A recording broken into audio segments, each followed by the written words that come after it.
नमो तस्स भगवतो अरहतो सम्मा सम्बुद्धस्स।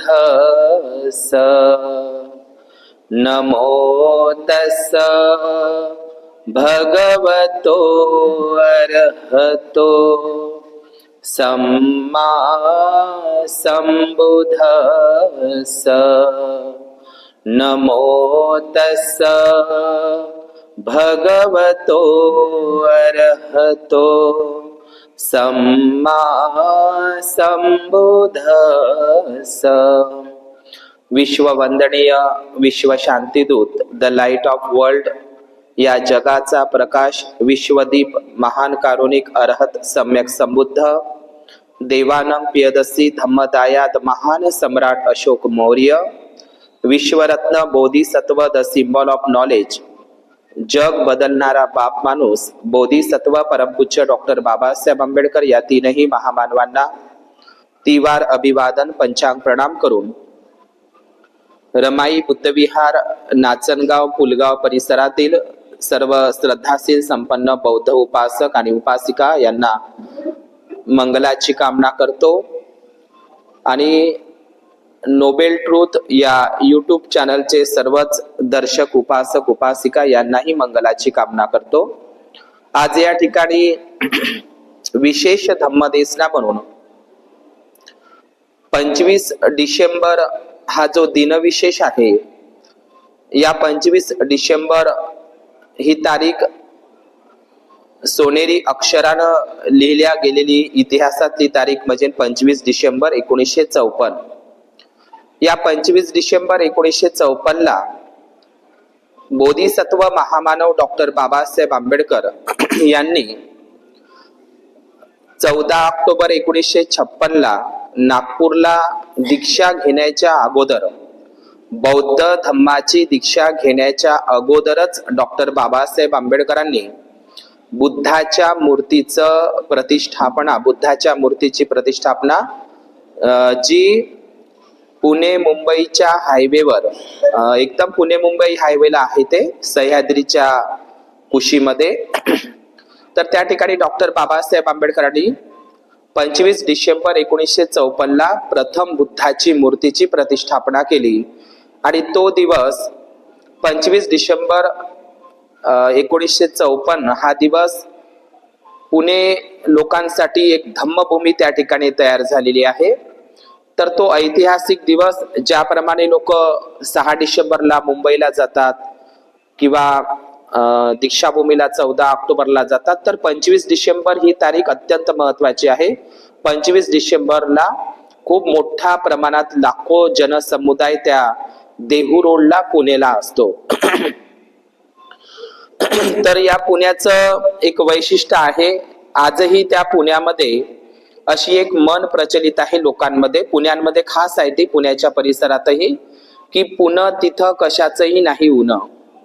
शिवनेरीच्या नंतर सर्वात जास्त बौद्ध लेण्यांची संख्या जर कुठे असेल तर ते लोणावळ्याच्या परिसरामध्ये। तर पुणे हे एक ऐतिहासिक ठिकाण आहे। आपल्याला सर्वाला माहित आहे की विद्येचं माहेरघर हे पुणेच आहे। राष्ट्रपिता ज्योतिबा फुले आणि सावित्रीबाई फुले ज्यांनी स्त्री शिक्षणाची आणि अस्पृश्यांच्या शिक्षणाची ज्ञानगंगा जी सुरू केली, ते पुण्याचं एक महत्व आहे। बुद्धाच्या काळापासूनच पुण्याला एक महत्व आहे। बुद्धाच्या काळामध्ये महाराष्ट्राला, या कोकणला, या महाराष्ट्राला सुनापरांत म्हणायचे, जुनं नाव सुनापरांत। आणि बुद्धाच्याच काळामध्ये व्यापारी म्हणून श्रावस्तीला गेलेला जो पुण्य नावाचा व्यापारी होता, तो श्रावस्तीला जातो आणि बुद्धाकडे प्रवज्जित होतो, भिक्खू बनतो, उपसंपादित होतो आणि तो महाराष्ट्रामध्ये म्हणजे सुनापरांत मध्ये बौद्ध धम्माचा प्रचार आणि प्रसार करतो। तर म्हणून पुण्य नावाच्या म्हणजे महाराष्ट्रातला पहिला भिक्खू अरहत पुण्य नावाचा भिक्खू आहे। या अरहत पुण्य नावाच्या भिक्खूवरूनच हे पुण्यनगरी झालेली आहे किंवा त्याला आजचं आधुनिक नाव आहे पुणे। पुण्य नावाच्या अरहत भिक्खूवरूनच त्याचं नाव पुणे असं पडलेलं आहे, म्हणून ती एक पुण्यनगरी आहे। आणि या पुण्याला एक प्राचीन इतिहास आहे। पुन्न नावाचा भिक्खू हा महाराष्ट्रातला प्रथम भिक्खू तर आहेच आहे, पण या महाराष्ट्रामध्ये बुद्धाच्याच काळामध्ये इसिदिन्न नावाचा सुद्धा भिक्खू महाराष्ट्रातलाच होय. इसिदिन्न पारायण सुत्त जर आपण बघितलं तर बावरी आणि त्याचे 16 शिष्य हे सुद्धा महाराष्ट्रातले भिक्खू ज्यांनी महाराष्ट्रामध्ये बौद्ध धर्माचा प्रचार आणि प्रसार केला. आणि तिसरी महान अशी धम्मसंगीती जी भरली होती, त्या तिसऱ्या धम्मसंगीतीमधून ज्या अरहत भिक्खूला पाठवण्यात आलं होतं, महाधम्मरक्षित नावाचा भिक्खू, हा महाधम्मरक्षित नावाचा जो भिक्खू आहे, तर हा महाधम्मरक्षित नावाचा भिक्खू सम्राट अशोकांनी पाठवला महाराष्ट्रामध्ये सुनापरांतमध्ये, आणि त्यांनी सुद्धा बौद्ध धर्माचा प्रचार आणि प्रसार केला. महाराष्ट्राचा बौद्ध इतिहास जर आपण घेतला तर 10व्या शताब्दीपर्यंत शाक्यमित्र नावाचा वज्रयानी बौद्ध भिक्खू पन्हाळे काजीच्या बौद्ध लेण्यांमध्ये राहत होता. तर या महाराष्ट्रामध्ये या सुनापरांतमध्ये आवाज कोणाचा येतोय? तर हे सुनापरांत हे जे महाराष्ट्र या पुण्याच्या परिसरामध्ये आपल्याला सर्वांना माहित आहे, मौर्यांच्या नंतर जे सातवाहन बौद्ध सम्राट होऊन गेले, सातवाहन, महाक्षत्रप, वाकाटक, मौर्य, कंबोज, शिलाहार असे अनेक बौद्ध नागराजे या महाराष्ट्रामध्ये लाभलेले आहे. या सर्वच बौद्ध राजांनी बौद्ध लेण्यांचं आणि बौद्ध विहारांचं बांधकाम केलेलं आहे आणि बौद्ध धर्माला गतिमान करण्याचं काम केलेलं आहे. हे पुणे शहराचा इतिहास सांगत असताना या पुणेमध्येच, पुणे असा एक परिसर आहे जिथे छत्रपती शिवाजी महाराज असेल, किंवा छत्रपती संभाजी महाराज असेल, किंवा कोलीय वंशाचा तानाजी मालसुरे असेल, किंवा एक जीवा महाल असेल, होता जीवा म्हणून वाचला शिवा जे आपण म्हणत असतो. तर पुण्याला एक वैभव लागलेलं आहे गड आणि किल्ल्यांचं. महाराष्ट्रामध्ये जेवढे जेवढे काही शिवाजी महाराजांचे गड किल्ले आपल्याला दिसतात पुणेमध्ये किंवा शिवनेरीमध्ये, जिथे जिथे गड आणि किल्ले आहे शिवाजी महाराजांचे, त्या त्या ठिकाणी बुद्धाच्या लेण्या आहे पायथ्याशी. आणि म्हणून पुण्यामध्येच एक पराक्रमही झाला सिद्धनाग महाराजचा, तो म्हणजे भीमा कोरेगावला. रायनाग महार सुद्धा हा पुण्याच्या परिसरातला आहे. आणि आपल्याला सर्वांना माहित आहे, सावित्रीबाई आणि ज्योतिबांनी आपल्या स्त्री शिक्षण आणि अस्पृश्यांच्या शिक्षणाकरिता पुण्यापासूनच सुरुवात केलेली आहे. पुण्याचं दुसरं महत्व म्हणजे, अत्यंत महत्वाचं म्हणजे, येरवड्याचा पुणे करार हा प्रसिद्धच आहे. पुणे करार म्हणून बाबासाहेबांचे संबंध पुणे शहराशी खूप आहे. डॉक्टर बाबासाहेब आंबेडकरांचं अहिल्याश्रम पुणे मधलं अत्यंत महत्वाचं भाषण आहे. पुणे उच्च न्यायालयामध्ये डॉक्टर बाबासाहेब आंबेडकर असं म्हणतात की लोकशाहीला 2 गोष्टी घातक आहे. एक म्हणजे हुकुमशाही आणि माणसा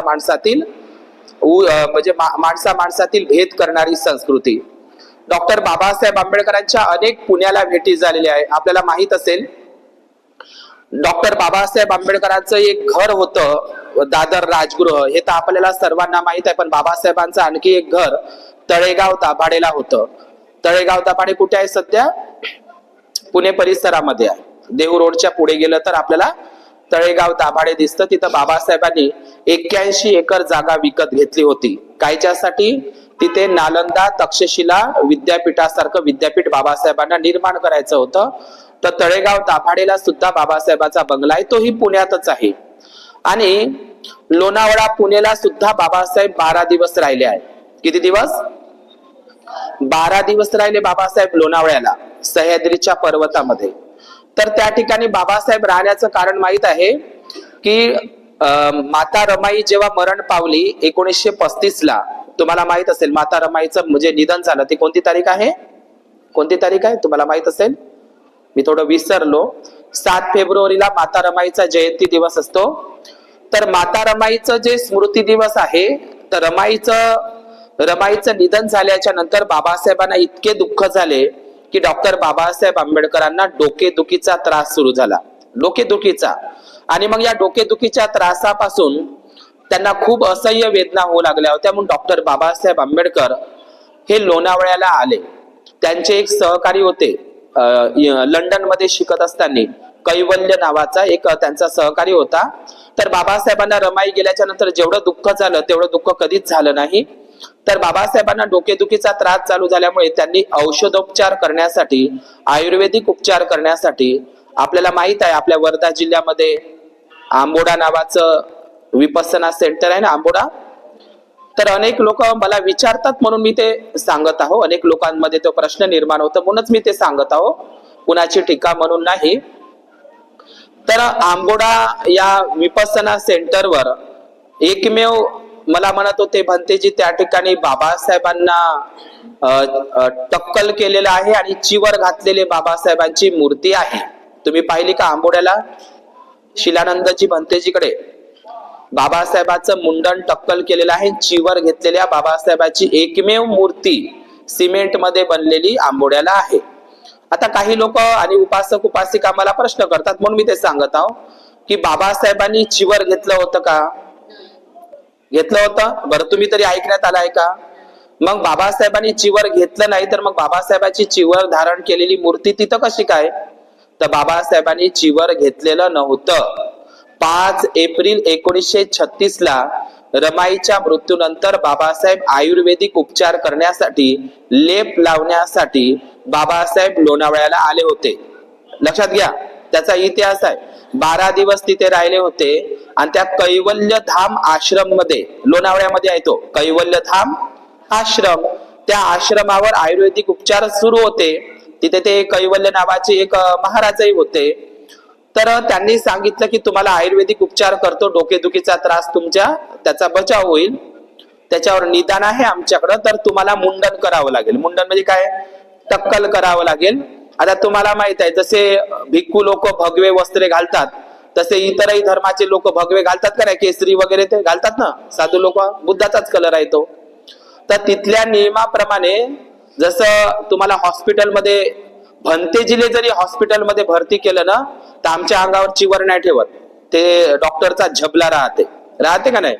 तर तो भगवा कलरचा झबला बाबासाहेबाला त्या ठिकाणी घालून देण्यात आला आणि बाबासाहेबाचं मुंडन, याच्यासाठी मुंडन केस काढायला लावले का तो डोकेदुखीचा त्रास त्यामुळे बाबासाहेबांना लेप लावावा लागत होता, त्याच्यामुळे ते टक्कल करण्यात आलं. बाबासाहेब तर नाही म्हणत होते, पण बाबासाहेबांचे एक सहकारी होते देवराव नाईक, त्यांनी बाबासाहेबांना खूप आग्रह केला जिव्हाळ्यापोटी की बाबासाहेब तुम्हाला डोकेदुखीचा त्रास जर दुरुस्त करायचा असेल तर तुम्हाला हा लेप लावावा लागेल, मुंडन करावं लागेल. तर तेच लोकांनी फोटो काढले, बाबासाहेबांनी चिवर घेतलं, बाबासाहेबांनी चिवर घेतलं नाही, ते भिक्खूही बनले नाही. तो तिथला एक विधी म्हणून तो आयुर्वेदिक उपचारासाठी म्हणून बाबासाहेबांनी तिथे आलं का लक्षात तुम्हाला ही गोष्ट?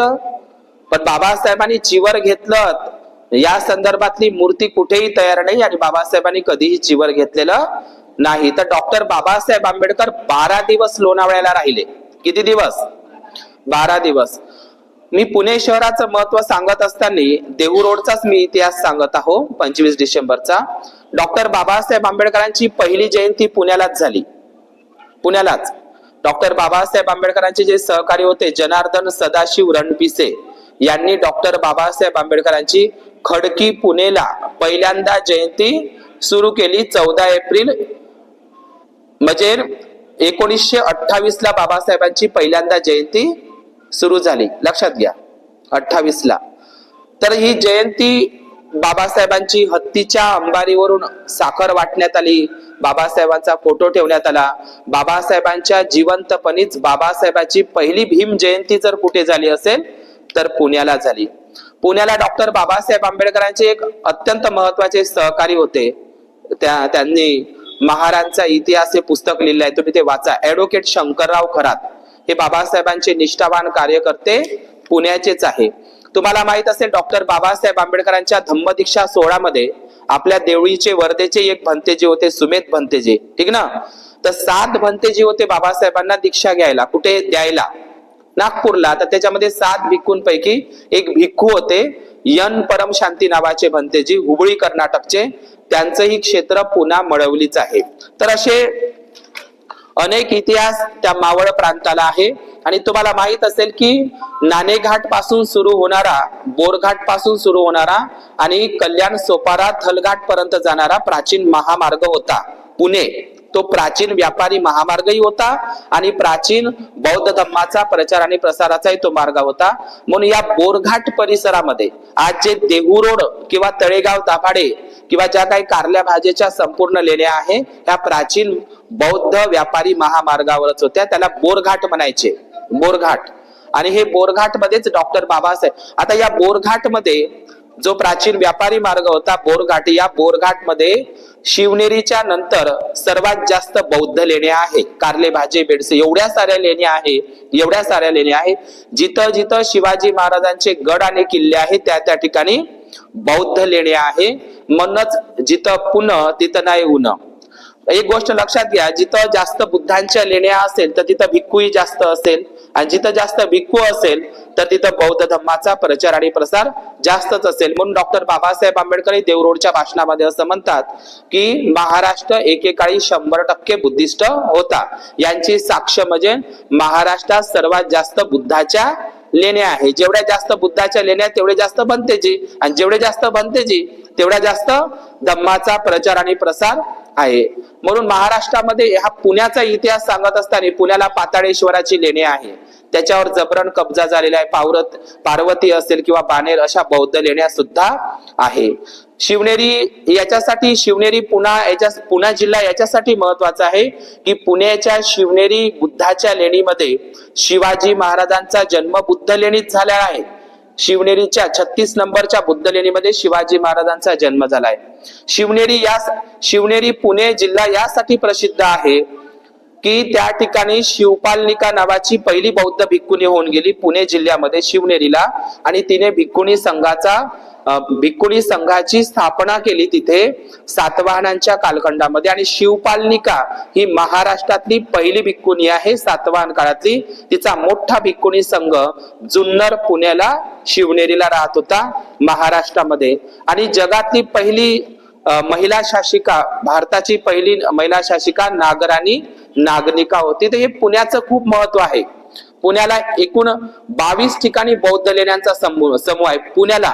मग ते कारले असेल, भाजे बेडसे, पाटण, येलगोल, घोराडवाडी, पद्मावती, कांबरे, लोहगड, किंवा मग भामचंद्र डोंगर, भंडारा डोंगर आणि फिरंगाई डोंगर, पातालेश्वराच्या बौद्ध लेण्या, अशा अनेक बौद्ध लेण्या पुण्यामध्ये आहे. आणि ह्या संपूर्ण बुद्ध लेण्या बोरघाट महामार्गावर आहे, प्राचीन व्यापारी मार्गावर आहे. व्यापारी लोक, शेतकरी लोक, गरीबातला गरीब, उपासक उपासिका, राजे महाराजे त्या बौद्ध लेण्यांना काय द्यायचे, दान करायचे, योगदान करायचे, आणि त्यांच्या दानामधूनच त्या बौद्ध लेण्या तयार झाल्या. व्यापारी लोक त्या ठिकाणी विश्रामही करायचे आणि विश्राम करत असताना धम्म सुद्धा ग्रहण करत होते. म्हणून या पुणे परिसरातली सगळ्यात सुंदर बुद्ध लेणी आहे कारल्याची बुद्ध लेणी. कारल्याचं जुनं नाव आहे विहीरगाव, पण ते विहीरगाव नाही, ते विहार गावच आहे, लक्षात घ्या. म्हणून डॉक्टर बाबासाहेब आंबेडकरांनी त्या लोणावळ्यामध्येच त्या पुणेमध्ये 81 एकर जागा घेतली, जिथं बुद्धांच्या लेण्या होत्या. एकेकाळी भरपूर लेण्या होत्या, बौद्ध भिक्खूंचा वावर होता, वर्षावास व्हायचे त्या ठिकाणी. म्हणून डॉक्टर बाबासाहेब आंबेडकरांनी त्या ठिकाणी देहू रोडलाच बुद्ध मूर्तीची स्थापना केली. तर डॉक्टर बाबासाहेब आंबेडकर असं म्हणतात की 1,500 पेक्षा जास्त बौद्ध लेण्या अख्ख्या महाराष्ट्रामध्ये आहे.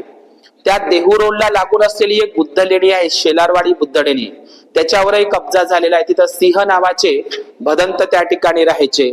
आणि तुम्हाला माहित आहे की देहू आणि आळंदी हे ठिकाण जिथून मोठी वारी निघत असते, दिंडी निघत असते वारकऱ्यांची, तर ती मुळा मुठ्ठा नदी असेल किंवा इंद्रायणी नदी असेल, या इंद्रायणी नदी एकेकाळी प्राचीन बौद्ध भिक्षूंच्या उपसंपदेच्या नद्या होत्या. आणि म्हणून या महाराष्ट्रामध्ये सुद्धा मौर्यांची एक शाखा होती, मौर्य घराण्यांची एक शाखा, कीर्तिवर्मन मौर्य. म्हणजे मौर्यांच्या अनेक शाखा होऊन गेल्या, पण महाराष्ट्रात सुद्धा एक मौर्यांची शाखा होऊन गेली. आणि ते मौर्यांची शाखा, त्याचा राजा होता महाराष्ट्रातला, कोकणातले जे मौर्य होते, कीर्तिवर्मन मौर्य. आणि या कीर्तिवर्मन मौर्यांचाच एक वंशज म्हणजे आजचे संत तुकाराम महाराज हे मौर्य वंशज आहे. सम्राट अशोकाचे मौर्य वंशज, मौर्यांचाच महाराष्ट्रामध्ये मौर्य झालेला आहे. म्हणून संत तुकारांवर बौद्ध धम्माचा प्रभाव आहे.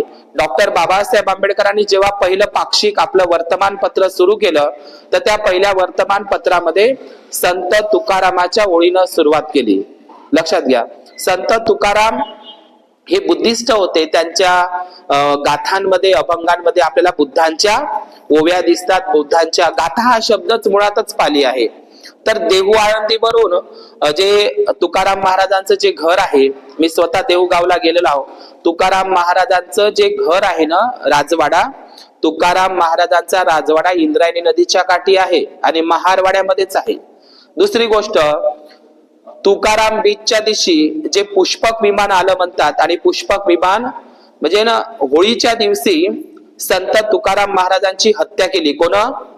ब्राह्मणांनी होळीच्या दिवशी. आणि त्यांचे तुकडे तुकडे करून कबीरासारखे, संत कबीरासारखे, संत रविदासासारखे तुकडे तुकडे करून ते इंद्रायणी नदीमध्ये फेकून दिले तुकोबारायांचे. आणि म्हणून त्या दिवशी तुकाराम महाराजांचं जे घर आहे किंवा जे पुष्पक विमान आलं म्हणतात त्यांना नेण्यासाठी, तर ते सगळं महारवाड्यामध्येच आहे. भंडारा लेणी किंवा भामचंद्र डोंगर लेणी किंवा मग घोराडवाडीची बुद्ध लेणी, या बुद्ध लेणीमध्ये जाऊन संत तुकाराम महाराज गाथा लिहित होते, ध्यान साधना करत होते. त्यांच्या शेताला लागूनच, मी स्वतः त्या देहूगावला गेलो, इंद्रायणी नदीच्या काठी त्यांचं शेत आहे आणि बुद्ध लेण्याच्या त्यांच्या पूर्ण शेतांच्या भोवताल तुम्हाला बुद्ध लेण्या दिसतात.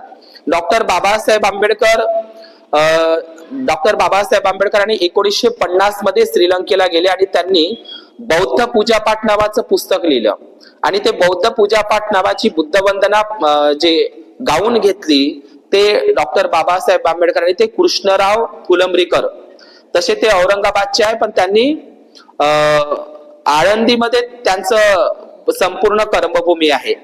तर हे संपूर्ण पुण्याचा परिसर म्हणून सांगत असताना डॉक्टर बाबासाहेब आंबेडकरांच्या कालखंडामध्ये बाबासाहेबांनी देहू रोडचं जो मी इतिहास या ठिकाणी सांगण्याचा प्रयत्न करत आहोत की डॉक्टर बाबासाहेब आंबेडकरांनी 25 डिसेंबर 1956 ला पहिल्यांदा त्या ठिकाणी देहू रोडला बुद्ध मूर्तीची प्रतिष्ठापना केली.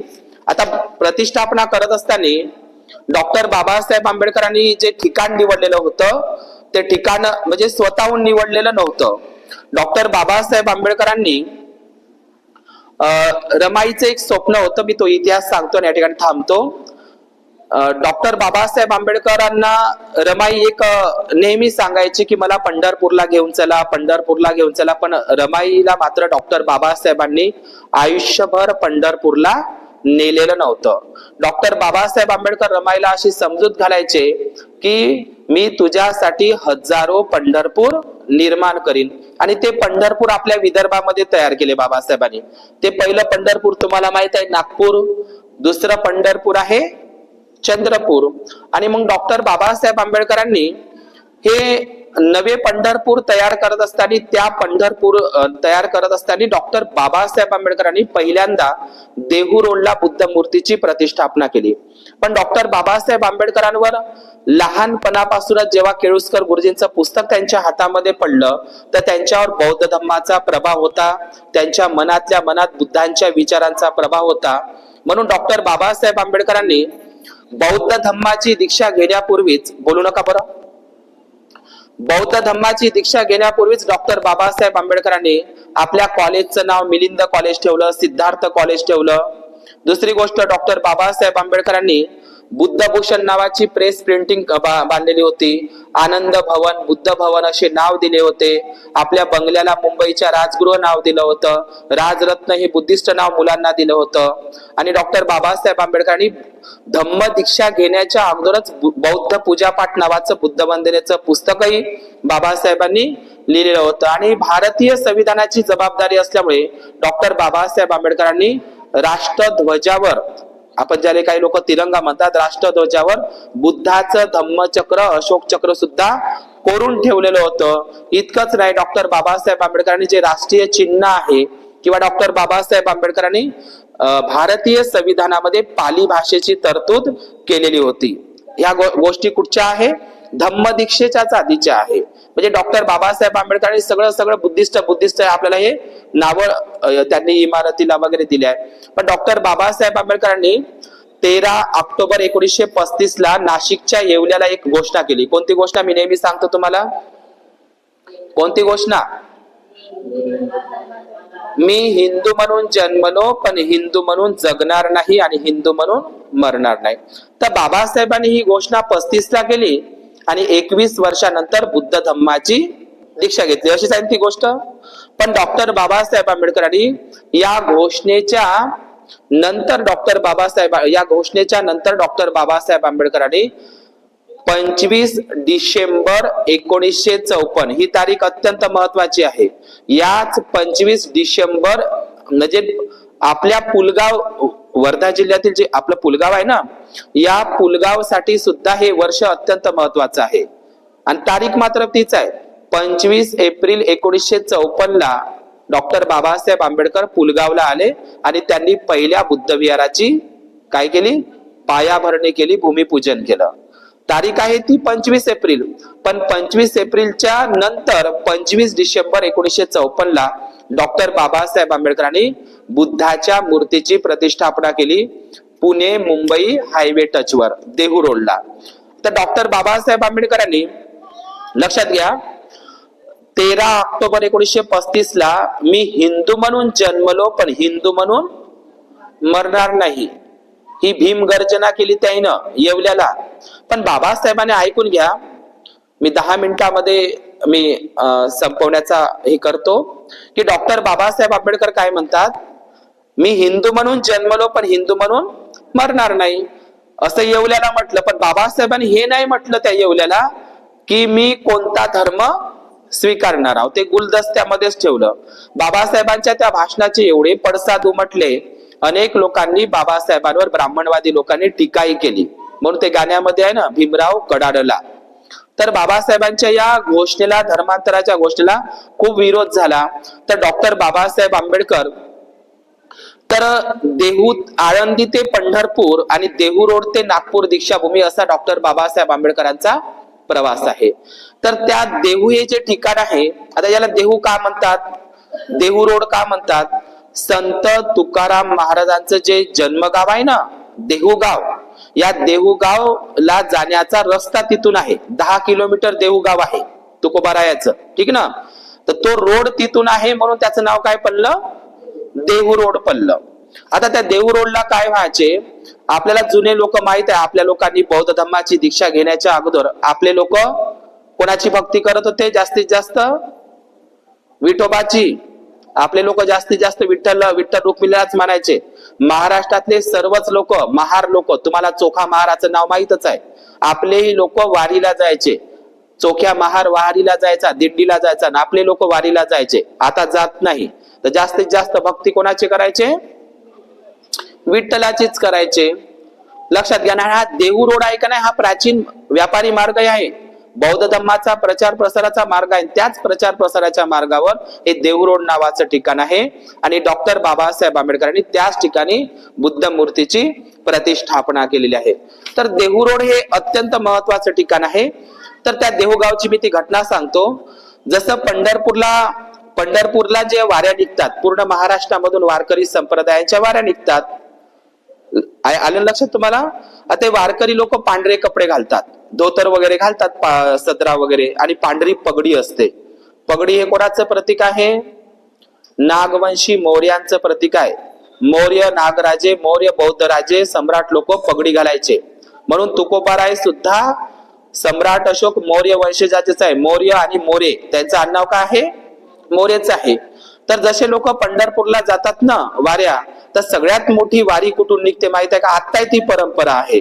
सगळ्यात मोठी वारी निघते वारकऱ्यांची देहू आळंदी पासून. कुठून निघते, देहू आळंदी ते पंढरपूर अशी एक पालखी निघते. त्या पालखीमध्ये माहित आहे का 2 पावलं ठेवतात, म्हणजे पूजयामी मुनिंदस्स श्रीपाद सरोरुहे.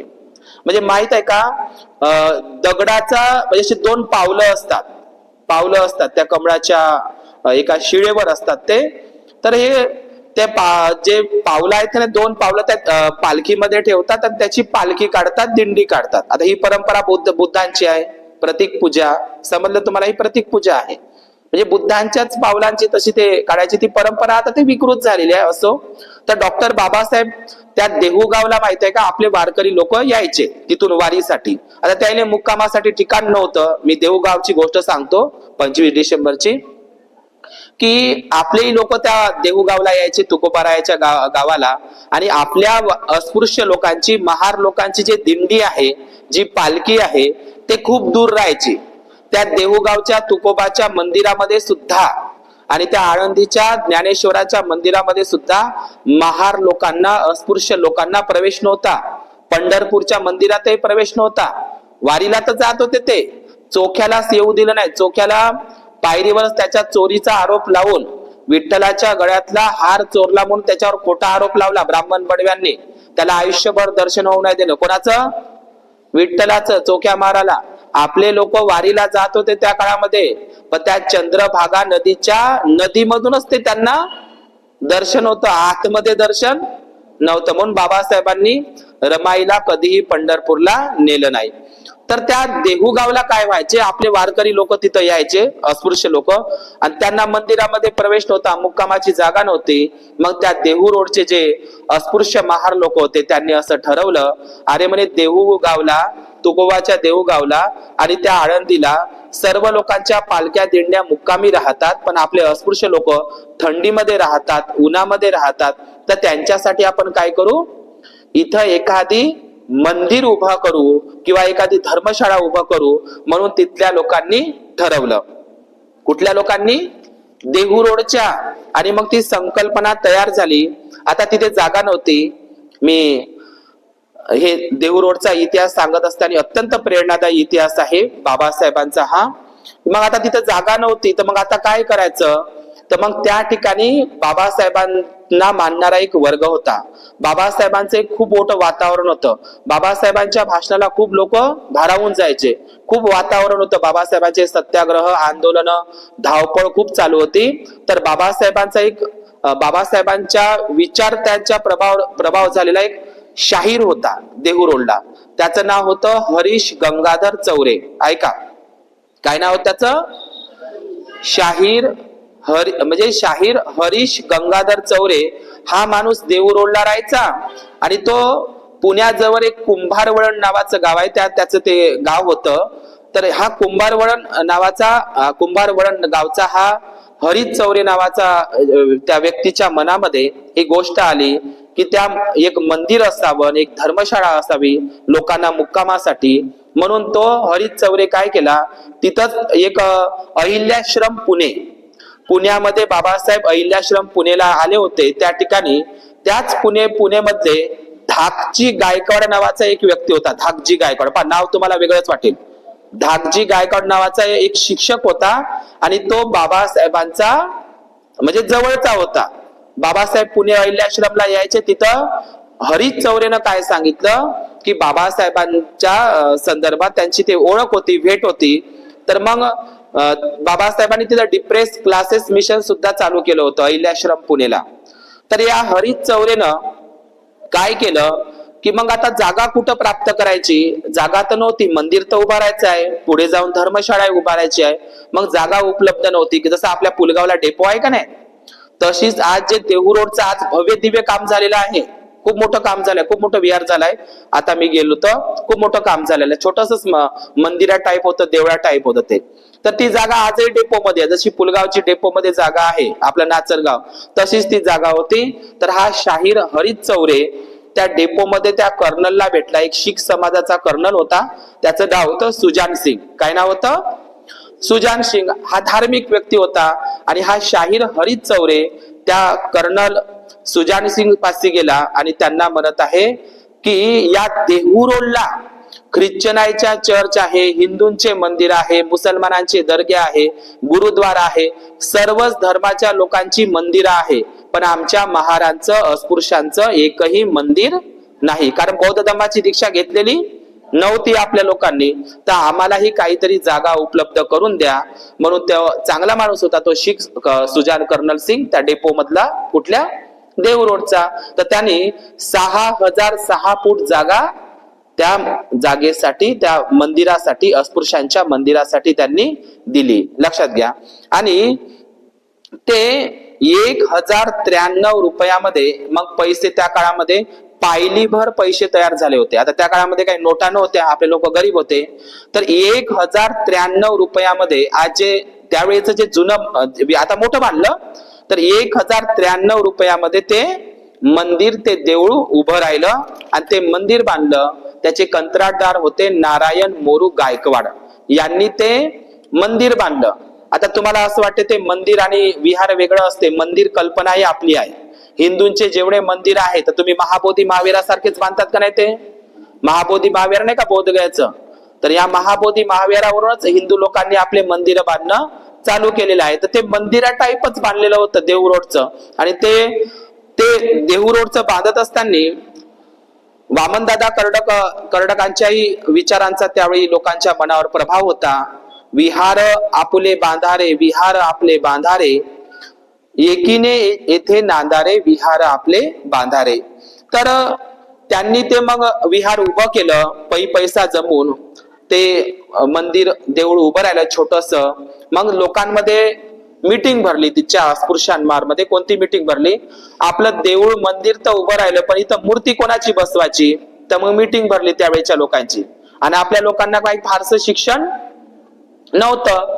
तुम्हाला समजत आहे का मी काय सांगत आहोत? मंदिर ते देऊळ तर उभं झालं पण तिथं मूर्ती कोणाची बसवायची याच्यासाठी मीटिंग भरली. तर काही लोक काय म्हणते, आता अडाणी लोक, निरक्षर लोक, तर एक काही बाया काय म्हणते तिथं मरीमाय बसवा. कारण पुण्याकडं तिकडं मराठवाड्याकडे काय जास्त मरीमाय, महारी माय. तर हे मरीमाय बसवा म्हणते. काही लोक म्हणते खंडोबा बसवा, काही लोक म्हणते चोख्याने बसवा तिथं, काही लोक म्हणते विठोबा बसवा, आणि काही म्हणते शंकराची पिंडच बसवा. काही बाया देव भोळ्या होत्या तिकडं काळूबाईलेच बसवा म्हणते, कारण साताऱ्याकडे काळूबाई आहे. तर सगळं ते मीटिंग मध्ये ठरलं कोणाची मूर्ती बसवायची कोणाची मूर्ती बसवायची नाही. याच्यामध्ये 2 वर्ष वाद चालला. समजलं का? मंदिर तर बांधून झालं पण मूर्ती कोणाची बसवायची याच्यासाठी मात्र लोकांची एकजूट झालेली नव्हती. आणि त्यावेळी मग कोण म्हणाचं शंकराची पिंड, चोखा बसवा, विठोबा बसवा, असं ते सगळं वगैरे चालू झालं. मग हरीश चौरे या कार्यकर्त्याला असं माहित झालं की डॉक्टर बाबासाहेब आंबेडकर लोणावळ्याला, तळेगाव दाभाडेला आणि लोणावळ्याला अधून मधून मुक्कामी येत असतात. ठीक ना? मी 5 मिनिटांमध्ये थांबवतो. की मग बाबासाहेब लोणावळ्याला येत असतात हे माहित पडलं. मग हरीश चौरे आणि ते गायकवाड हे बाबासाहेबांना लोणावळ्याला भेटण्यासाठी गेले आणि बाबासाहेबांना म्हणत आहे, डॉक्टर बाबासाहेब आंबेडकर, आम्ही पैसा जमा करून, जागा प्राप्त करून आम्ही एक देऊळ बांधलाय छोटस आमच्या देहू रोडला. तर तुम्ही आमच्या तिथं आम्हाला असं विचारायचं आहे की आम्ही कोणती मूर्ती बसवायची. पण बाबासाहेबांना ते सांगितलं नाही सांगितलं. म्हणजे बाबासाहेब विचार करते. आणि तुम्हाला माहित आहे भंडाऱ्याची निवडणूक आणि 54लाच बाबासाहेबांना बोधिसत्व पदवी भेटली. बाबासाहेब ब्रह्मदेशला गेले 6व्या धम्मसंगीतीमध्ये. ठीक ना? तर नंतर माहित आहे का लोक लोणावळ्याला बाबासाहेबांनी काहीच म्हटलं नाही. मग दुसऱ्यांदा हरीश चौरे आणि काही लोक पॅसेंजरनं गेले. कुठून? देहू रोड पुण्यावरून ते मुंबईला गेले, बाबासाहेबांच्या बंगल्यावर गेले. ते तारीख आहे 26 जून 1954ला ते मुंबईला गेले. आणि त्या ठिकाणी बाबासाहेब मुक्कामी होते त्या ठिकाणी राजगृह बंगल्यामध्ये. आणि बाबासाहेबांना म्हणत आहे, डॉक्टर बाबासाहेब, आम्ही आमच्या अस्पृश्य लोकांनी आम्ही एक मंदिर उभं केलेलं आहे पैसा जमा करून, पण त्या मंदिरामध्ये कोणती मूर्ती बसवायची आता ते आम्ही वाट पाहत आहोत. 2 वर्ष झाले, आम्ही कोणती मूर्ती बसवायची, लोकांमध्ये एकमत नाही, काय करायचं? तर डॉक्टर बाबासाहेब आंबेडकरांना म्हणतात, तुम्हीच आता सांगा आम्ही तिथं कोणती मूर्ती बसवायची. तर बाबासाहेबांना म्हणतात, तुम्ही आम्हाला तारीख द्या. आता तारीख द्या म्हणल्याच्या नंतर बाबासाहेबांनी डायरी पाहिली, कॅलेंडर पाहिलं आणि बाबासाहेबांनी तारीख निवडली 25 डिसेंबर 1954. आणि बाबासाहेबांनी सांगितलं, बघा म्हणते, मी मुंबईवरून देहू रोडला येतो मूर्तीची प्रतिष्ठापना करायला, तारीख नोट करून ठेवा. कोणती?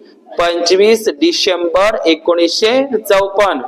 आणि वेळही लक्षात ठेवा म्हणते, दुपारी 12 वाजता. अशी तारीख बाबासाहेबांनी ठरवली. त्याला एक कारणही होतं. 25 डिसेंबरला येशूचा जन्मदिवस असतो, ख्रिसमस, नाताळ. जगामध्ये येशू ख्रिस्ताची काय असते? जयंती असते. आणि लक्षात घ्या, जास्तीत जास्त महार लोक, अस्पृश्य लोक पुण्यातले आणि नगरचे इंग्रजाच्या काळामध्ये जास्तीत जास्त आजही पुण्यातले लोक, आपले अस्पृश्य महार लोक, पुणे आणि नगरामध्ये जास्तीत जास्त ख्रिश्चन धर्माचा प्रभाव, समजलं ना? सावित्रीबाई फुले, ज्योतिबा फुले कोणा शाळेत शिकले? ख्रिश्चन मिशनरीच्या शाळेमध्ये शिकले. ख्रिश्चन धर्माचा प्रभाव पुणे आणि नगरमध्ये जास्त आहे, आता आहे. म्हणून अस्पृश्य महार लोक त्या येशूच्या जयंतीच्या दिवशी, त्या ख्रिसमस नाताळाच्या दिवशी ते चर्च मध्ये जाऊ नये, ख्रिश्चनांच्या चर्च मध्ये जाऊ नये, कारण पुण्यातले लोक जास्तीत जास्त ख्रिश्चन बनत होते. म्हणून बाबासाहेबांनी हे अस्पृश्य महार लोक चर्च मध्ये न जाता, येशूची जयंती साजरी न करता, ते 25 डिसेंबरला पुण्यातले लोक, पुण्यातल्या परिसरातले लोक कुठं आले पाहिजे? देहू-रोडला. म्हणून ती तारीख ठरवली जाणून बुजून. एवढं तुम्हाला माहित असेल. तुम्हाला माहित आहे 14 ऑक्टोबरला बाबासाहेबांनी दीक्षा का घेतली? समजलं का? कारण त्या टायमाला नवरात्रीचे दिवस असते. आपले लोक त्या नवरात्रीत घुसून नाही राहिले पाहिजे, म्हणून बाबासाहेबांनी सरळ दीक्षाभूमीला ते आलं ना तुम्हाला लक्षात?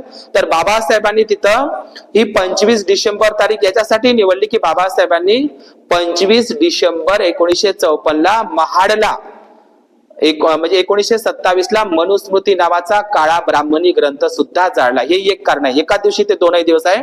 तर बाबासाहेबांनी तो दिवस निवडला आणि बाबासाहेबांनी 25 डिसेंबरलाच ते मनुस्मृती नावाचा काळा कायदा जाळला.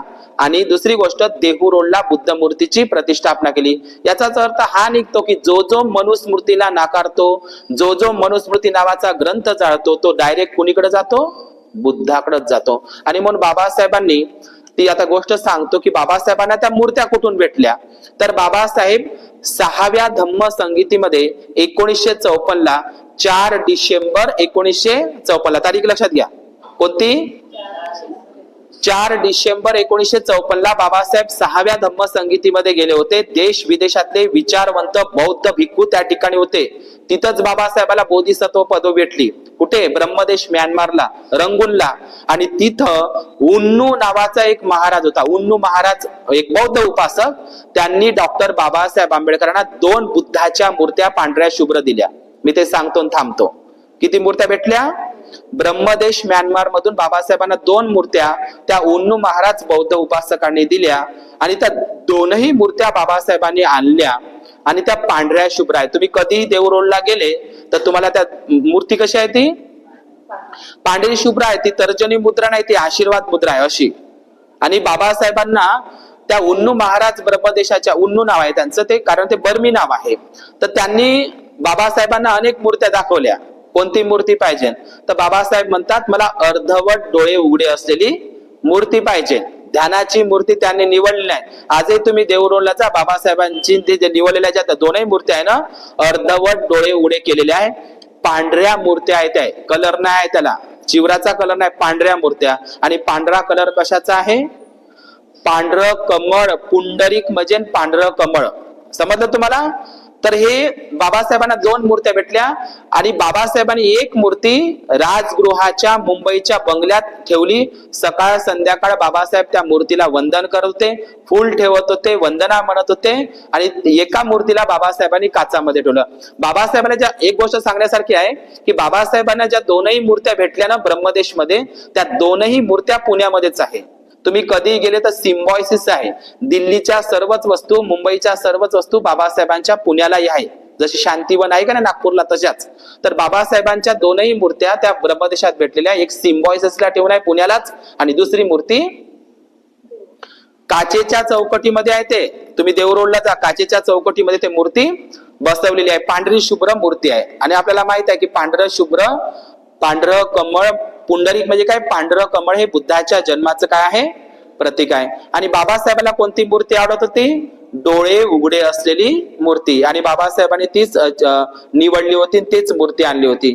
तुम्हाला सांगतो म्हणून सांगतो की बाबासाहेब उत्कृष्ट चित्रकार सुद्धा होते.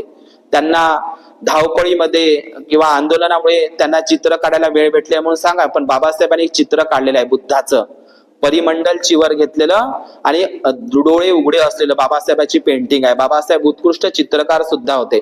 तर बाबासाहेबांनी ते मूर्ती ठेवली आणि मग लोकांना दिवस दिला. दिवस दिल्याच्या नंतर माहित आहे का काय झालं? त्या कार्यक्रमाचं आयोजन झालं. ती गोष्ट सांगतो आणि थांबतो या ठिकाणी. मग त्या कार्यक्रमाचं आयोजन झालं. बाबासाहेब सकाळी सकाळी काही ब्रह्मदेशचे आणि काही श्रीलंकेचे भिक्खू होते. माईसाहेब आंबेडकरांनी पांढरी शुभ्र साडी घातली. आम्ही अनेक लोकांना म्हणतो, आम्ही म्हणतो, प्रत्येक ठिकाणी म्हणतो की आपले लोक बाया वगैरे पांढरी साडी घालत नाही. आता ती सविताताई जी कबीर आहे, तुम्ही तिचे फोटो पहा दीक्षाभूमीला. नागपूरला दीक्षा घेत असताना तिच्या अंगावर कोणती साडी आहे का नाही? पांढरी साडी आहे. ती ब्राह्मण, पण तिला तरी महत्व समजलं. आणि बाबासाहेब पांढरा धोतर आणि सदरा घालून आहे दीक्षाभूमीवर, आहे का नाही? तुम्ही फोटो पहा. पण ही गोष्ट तितकीच नाही. तुम्ही माईसाहेब आंबेडकरांचा फोटो पहा 25 डिसेंबरचा देहू रोडचा. माईसाहेब आंबेडकरांनी पांढरी शुभ्र साडी घातलेली होती. काही बर्मी भिक्षू आणि काही श्रीलंकेचे भिक्खू त्यावेळी मुंबईला होते. ते सोबत भिक्खू घेऊन बाबासाहेब काळ्या ड्रॉज नावाच्या कारनं कुठून निघाले? मुंबईवरून पुण्याला निघाले. आता पुण्याला निघत असताना बाबासाहेबांनी कितीची वेळ दिली होती? आम्ही कधी कधी भंतेची तुम्हाला वेळ देतो आणि कधी कधी चुकतं. तर बाबासाहेबांनी वेळ दिली होती 12 वाजताची. ती कहाणी आता मी सांगतो आणि थांबतो, ठीक आहे ना? तर बाबासाहेबांनी 12 वाजताची वेळ दिली. तर वेळ देत असताना लक्ष द्या, बाबासाहेबांनी वेळ देत असताना झोपू नका बरं. इथं झोपाचं नाही. तुम्हाला 3-3 घंटे बसायला कसं टीव्ही पाहिले? झोपाचं नाही. आपण किती बसतो मग घंटेभर गोष्टी सांगत? 3-3 घंटे. आता इकून गेल्याबरोबर रस्त्यानं कसं बसतो आपण? गोष्टी सांगत बसतो का नाही? चर्चा करत. तर डॉक्टर बाबासाहेब आंबेडकरांनी वेळ दिली होती 12ची. आणि बाबासाहेब माहितीये का 12 वाजता काही त्या कार्यक्रमाला येऊन पोहोचले नाही. आता तुम्हाला माहित आहे, जे लोक पुढे जाऊन कार्य करतात धम्माचं, आहे का नाही? शिलाईला तर माहितच आहे, तुम्ही ज्या बाया कामं करतात, ज्या लोक धम्माचं कार्य करतात, तर लक्षात घ्या, जे लोक पुढे जाऊन काम करत असतात किंवा पुढे समोर येऊन काम करतात, त्या लोकांना खूप मानसिक त्रास दिला जातो. त्याचं मानसिक खच्चीकरण केलं जातं. लक्षात घ्या. आणि जे लोक घरी राहतात ना, जे लोक घरात घुसून राहतात ना, त्यांना लोक त्रास देत नाही. जे धम्माचं काम करतात, समाजाचं काम करतात, विहाराचं काम करतात, बाबासाहेबाचं काम करतात, बुद्धाचं काम करतात, त्या लोकांना लोक त्रासच देतात. म्हणून काही लोक धम्म कार्यामध्ये येत नाही. पुढं येते का? कारण अगावच्या कोण कटकटी ऐकन, कोणाच्या बोलणे ऐकन, असं आहे का नाही? तर ज्या शाहीर हरीत चौरेनं आणि काही लोकांनी बाबासाहेबांना आमंत्रण द्यासाठी गेले होते, तर त्यांनी वेळ किती दिली होती बाबासाहेबांना? 12ची वेळ दिली. आलेच नाही. सगळ्या लोकांनी तिथं देहू रोडच्या त्या मंदिरापाशी मंडप केला होता, पैसे काढून. लक्षात घ्या, मंडप केला. आणि त्या काळातले लोक काही बसनं नाही आले होते. पूर्ण पुण्यातल्या परिसरातले, लोणावळ्यातल्या परिसरातले सगळे लोक बैलबंड्या जुतून सगळे लोक त्या कार्यक्रमामध्ये हजर झाले होते. कमीत कमी त्या ठिकाणी 50,000च्या वर लोक जमा झाले होते. आता कायच्यासाठी? बाबासाहेब येणार. आणि लोकांना बाबासाहेबांनी सांगितलंही नव्हतं मी कोणती मूर्ती आणू, कारण लोक होते अडाणी. विरोधही केला असता ना, अज्ञानी लोक होते अंधश्रद्धेमध्ये. लोकांना माहिती आहे का उत्सुक काय त्या लागली होती? कधी कधी बाबासाहेब येतात, त्याचंही दर्शन घेतो. बाबासाहेबाला डोळे भरून पाहायचं आहे. आणि दुसरी गोष्ट, बाबासाहेब कोणती मूर्ती आणते? विठोबाची आणते का चोकोबाची आणते की ते शंकराची पीठ, म्हणजे कायची? याचं लोकांना, महिलांना, त्या सगळ्या लोकांना काय लागलं होतं? उत्सुकता लागली होती. आणि बाबासाहेबांनी वेळ दिली 12 वाजताची. बाबासाहेब मात्र दिसत नव्हते. त्या हरीत चौरेला आणि काही लोकांना म्हणते तुम्ही गेलेच नसन, आम्ही पहिलेच तर म्हणलं होतं. झाली लोकांची कुजबूज चालू, आहे का नाही? एखादी भंतेची गीत नाला तर करतात ना आता उपासिका लोक. बरोबर आमंत्रण दिलं होतं का नाही? तिथं लागले लोक कुजबूज करायला. काय लागले? हरीत चौरेले बोलायला लागले. आम्ही म्हणत होतो ते बाबासाहेब आहे, त्यांना कामाचा लय पसारा असते, किती धावपळ असते, किती ग्रंथ लिहायचे असते, किती आंदोलन असते. बाबासाहेब हे एवढूशा मंदिरासाठी, मूर्ती बसवासाठी आपल्याकडे वेळ आहे, त्याले ते नाही येणार, मला नाही वाटत येईन म्हणून लागले लोकांची कुजबूज चालू. कोणाला बोलायला लागले? ते माणसं नाही का ज्याने आमंत्रण द्यायला गेले, ते हरीत चौरे शाहीर, तो लढायला लागला. एवढा मोठा खर्च वाया गेला, असं झालं, आम्ही एवढ्या मोठ्या पैसे काढले, मंदिर उभं केलं, वर्गणी गोळा केली, एवढा मोठा कार्यक्रम, मंडप. 2 वाजले तरी बाबासाहेब पोहोचले नव्हते. लक्षात घ्या. पण त्यावेळेचे लोक, सोनबा येवले सारखे, महाकवी वामनदादा कर्डका सारखे लोक, माहिती आहे का? तो शाहीर काय म्हणते हरीत चौरे? बाबासाहेब जे बोलले ना, बोधिसत्व, बाबासाहेब बोधिसत्व लोक कधीच खोटे बोलत नाही. बाबासाहेब आम्हाला जो शब्द दिला ना येतो म्हणून, तर काळ्या दगडावरची रेष आहे म्हणते, बाबासाहेब नक्कीच येणार. आणि नाही आले ना म्हणते तो हरीत चौरे. ऐका, ती कहाणी इतकी सुंदर आहे. तो हरीत चौरे माहिती आहे का काय म्हणते? बाबासाहेब जर नाही आले ना, त्या देहू रोडच्या बाजूलाच रेल्वे स्टेशन आहे, मी रेल्वेच्या समोर उडी घेईन आणि स्वतःची आत्महत्या करीन जर बाबासाहेब नाही आले तर. कोण म्हणत आहे असं? हरीच चौरे मी आत्महत्या करेन, म्हणजे रेल्वेच्या समोर उडी घेईन असं म्हणल्याच्या नंतर 2 वाजून गेले. आता येईन बाबासाहेब, नंतर येईन बाबासाहेब. पण बाबासाहेब मात्र येताना दिसले नाही. लगेचच बाबासाहेबांच्या एकूण 25 ते 30 गाड्या आल्या, इतर गाड्या, आणि बाबासाहेबांच्या काळ्या गाडीमध्ये बाबासाहेब आले. लोकांची कुतूहल वाढली होती. आणि बाबासाहेब, माईसाहेब आंबेडकर, काही भिक्खू होते, परमशांती भंते जे होते मळवली लोणावळ्याचे, आणि बाबासाहेबांच्या हातामध्ये एक काठी होती आणि पांढरी शुभ्र अर्धवट डोळे उघडे असलेली बुद्धाची आशीर्वाद मुद्रा होती काचाच्या याच्यामध्ये. आणि बाबासाहेबांनी ती मूर्ती आणली आणि लोकांचा जयघोष सुरू झाला. बाबासाहेबांनी त्यावेळी टायकोट बूट घातलेला होता आणि अशा प्रकारे सनई चौघडे आणि मस्त त्या ठिकाणी बाबासाहेबांची ओवाळणी केली. त्या आता तर लोक काय करतात, ओवाळणी. आणि त्यावेळी फुलाबाई नावाची एक म्हणजे म्हातारी बाईला तो मान भेटला. फुलाबाई रोकडे नावाच्या एका आईनं बाबासाहेबाला पहिल्यांदा हार टाकला, मस्त सुंदर हार टाकला. आणि ज्या हरीश चौरेमुळे बाबासाहेब आले होते, ज्याच्यामुळे जागा प्राप्त झाली होती, बाबासाहेब येणार होते, त्यानं मात्र बाबासाहेबांच्या गळ्यामध्ये सगळ्याचे हार पडले. पण ज्यानं बाबासाहेबाला बोलावलं होतं हरीश चौरेनं, त्यानं मात्र बाबासाहेबांच्या गळ्यामध्ये शेवटी हार घातला. पहा किती मोठे पहा.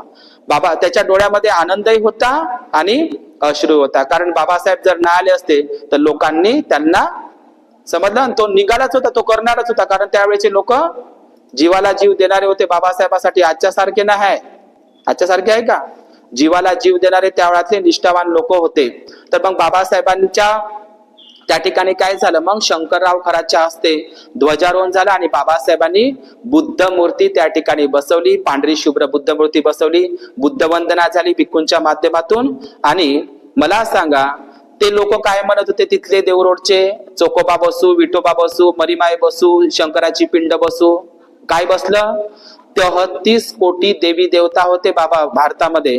पण 33 कोटी देवी देवतांमध्ये बाबासाहेबांनी कोणाची निवड केली? बुद्धाची. कोणाशी नातं जोडलं त्या लोकांचं? आणि ते सगळे देवरोडचे लोक दरवर्षी वारीले पंढरपूरले जात होते. समजलं का?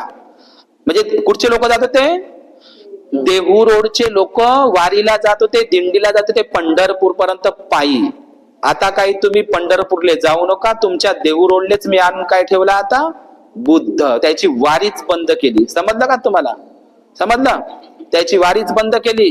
किती महत्वाचं काम बाबासाहेबांनी केलं. आणि त्या ठिकाणी बाबासाहेबांनी वंदना घेतली आणि बाबासाहेबांनी त्या ठिकाणी भाषण दिलं. आणि बाबासाहेब असं म्हणतात, ते सांगतो आणि थांबतो, बाबासाहेबांनी ती मूर्ती बसवली आणि बाबासाहेब म्हणतात, 1250 वर्षानंतर पहिल्यांदाच मला बुद्ध मूर्ती प्रतिष्ठापना करण्याची संधी प्राप्त झाली. जगामध्ये पहिल्यांदा बुद्ध मूर्ती सम्राट कनिष्कानं तयार केली आणि सम्राट कनिष्कानं पहिली बुद्ध मूर्ती महाबोधी महाविहार बोधगया विहारामध्ये बसवली होती. सम्राट अशोकाच्या नंतर 1250 वर्षानंतर पहिल्यांदा बुद्ध मूर्ती प्रतिष्ठापना करण्याचा जी संधी आहे ती कोणावर आली म्हणते बाबासाहेब? मला प्राप्त झाली म्हणते. असं कोण म्हणत आहे? डॉक्टर बाबासाहेब आंबेडकर. तर बाबासाहेब आंबेडकरांनी देहू रोडला ती बुद्ध मूर्तीची प्रतिष्ठापना केली आणि ही धम्मभूमी देहू रोड नंतर मात्र धम्म क्रांतीमध्ये परिवर्तन झालं. समजलं तुम्हाला? तर बाबासाहेबांचा तो इशारा सांगतो आणि थांबतो. तर बाबासाहेबांनी ते मूर्तीची प्रतिष्ठापना केली. त्याच देहू रोडच्या भाषणामध्ये बाबासाहेबांनी उल्लेख केला. कोणता उल्लेख केला? की महाराष्ट्र एकेकाळी 100% बुद्धिस्ट होता. त्याची साक्ष म्हणजे महाराष्ट्रातल्या सर्वात जास्त बौद्ध लेण्या. बाबासाहेबांचा महत्वाचा संदर्भ आहे. बाबासाहेबांनी तिथं सांगितलंय तिथल्याच देहू रोडच्या भाषणामध्ये, आता म्हणे तुमच्या देहू रोडच्या याच्यामध्ये मी बुद्धाची मूर्ती बसवली आहे. हाच तुमचा खरा देव होता, बुद्ध होता. लोक म्हणते हा कोणता नवीन देव आणला? तर बाबासाहेब म्हणतात नवीन देव आणला नाही, हाच तुमचा खरा देव होय. हेच तुम्ही नागवंशी प्राचीन काळातले कोण होता? बुद्धिस्ट होता. आणि बौद्ध धर्म या संपूर्ण जगामध्ये नांदत होता. बाबासाहेबांनी देहू रोडच्याच भाषणामध्ये सांगितलं, तिथंच उल्लेख केलाय, पंढरपूरचे मंदिर हे विठोबाचे मंदिर हे दुसरे तिसरे काही नसून प्राचीन काळातले बुद्ध विहार आहे, हे मी जगाला सिद्ध करून देईन. कोणत्या भाषणातला आहे? देहू रोडला. बाबासाहेबांनी पुन्हा लोकांना इशारा केला, याच्यानंतर तुम्ही आळंदीला पंढरपूरला जाऊ नका, वारीला जाऊ नका, एकादशी द्वादशी आखाडी हे वगैरे काही पकडू नका. हे उपास तापास अंधश्रद्धा हे कर्मकांड वारीला जाणं पायी जाणं हे आता सगळं सोडा आणि तुम्ही कोणाचा मार्ग पकडा? बुद्धाचा मार्ग पकडा, तुम्हाला आता मी बुद्ध मूर्ती बसून दिली आहे. ते छोटसच मंदिर होतं. बाबासाहेबांचं ते वाक्य सांगतो आणि या ठिकाणी थांबतो. का म्हणतात बाबासाहेब? तुम्हाला समजलं ते माहित आहे का? ते देहू रोडचं जे मंदिर आहे ना, ते देवळासारखंच आहे, छोटसच आहे आणि तिथे 4-5 लोक मावतात.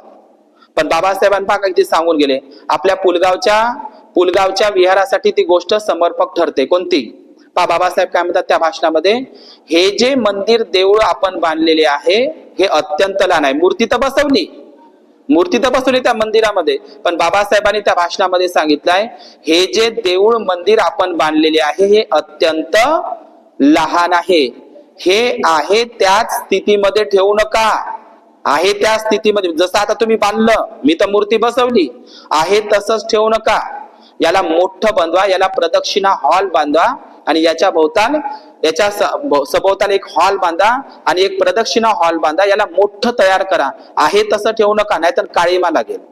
आणि तुम्ही हे आहे जे मंदिर आहे, हे देहू रोडचं जे मंदिर आहे छोटं, याला मोठं स्वरूप देण्याचा प्रयत्न करा. याच्यासाठी बाबासाहेब तिथल्या लोकांना सांगतात भाषणामध्ये, त्याच्यासाठी तुम्ही वर्गणी गोळा करा. समजलं तुम्हाला? काय करा म्हणते? आहे तसंच ठेवू नका, लहानच आहे हे. लोक म्हणतील एवढा जगातला बुद्ध त्याचं मंदिर पाक एवढूच आहे. लोक हसतील ना, काळीमा लागेल असं लिहिलंय ना, एवढा मोठा बुद्ध त्याचं मंदिर पाक एवढूच आहे, लोक काळीमा लावेल. म्हणून तुम्ही आहे तसंच ठेवू नका. आता बांधलं तर बांधलं लहान, पण पुन्हा वर्गणी गोळा करा आणि त्याला काय करा, मोठं करा. आणि बाबासाहेब माहिती का जाता सांगतात, तुम्ही वर्गणी गोळा करा आणि देहू रोडचं भव्य दिव्य ते मंदिर मोठं करा, हॉल बांधा. पण बाबासाहेबांचं वाक्य आहे देहू रोडचं, भगवंताच्या नावावर जमा केलेला पैसा खाऊ नका. समजलं कुठचं आहे हे वाक्य? देहू रोडच्या भाषणाचं. तुम्ही वर्गणी गोळा करा, त्या देहू रोडच्या मंदिराला मोठं करा, पण भगवंताच्या नावावर जमा केलेला पैसा खाऊ नका. आतापर्यंत देहू रोडचा वाद चालू होता, बाबासाहेब गेल्याच्या नंतर आता कुठं ते देहू रोडचं विहार बाबासाहेबांनी जे भाषणामध्ये म्हणलं ना, इतके वर्ष लागले त्याला, पण त्या लोकांनी मात्र आता का असे ना 2 वर्ष झाले ते पूर्ण बाबासाहेबांच्या भाषणात लिहून ठेवलं, ते पूर्ण काम तिथल्या लोकांनी केलं. पण आपल्या बाबासाहेबांचे जे पहिलं बुद्धविहार आहे पुलगावचं, ते मात्र जसंच्या तसं झालं. देहू रोड आणि पुलगावचं हे एकच वर्ष आहे, 25 एप्रिल आणि 25 डिसेंबर. आपल्या देहू रोड सारखंच पुलगावला महत्व आलं असतं, असेच पुलगावला लोक येत गेले असते, पण ते आपण पुलगावचे लोक कमी पडलो. समजलं का? देहू रोडचं बुद्धविहार आणि पुलगावचं प्रेरणाभूमी बुद्धविहार हे सारखंच आहे, बाबासाहेबांच्या हातचं आहे. तर हे 54च वर्ष आहे. म्हणून 25 डिसेंबर 1954लाच बाबासाहेबांनी बुद्धाची मूर्ती बसवली आणि तेव्हापासून ही देहू रोडची धम्मभूमीवरूनच आपली धम्मक्रांती नागपूरच्या दिशेनं त्याची वाटचाल सुरू झाली. म्हणून बाबासाहेबांचा तो बुद्ध मूर्तीच्या प्रतिष्ठापनेचा दिवस आहे देहू रोडचा 25 डिसेंबर 1954 आणि 25 डिसेंबरलाच मनुस्मृती दहन दिवस आहे. तर आज या ठिकाणी विशेष धम्मदेसना म्हणून 25 डिसेंबर बुद्ध मूर्ती प्रतिष्ठापना दिवस देहू रोड धम्मभूमीचा हा इतिहास या ठिकाणी मी सांगण्याचा प्रयत्न केला. भवतु सप मंगल, भवतु सप मंगल.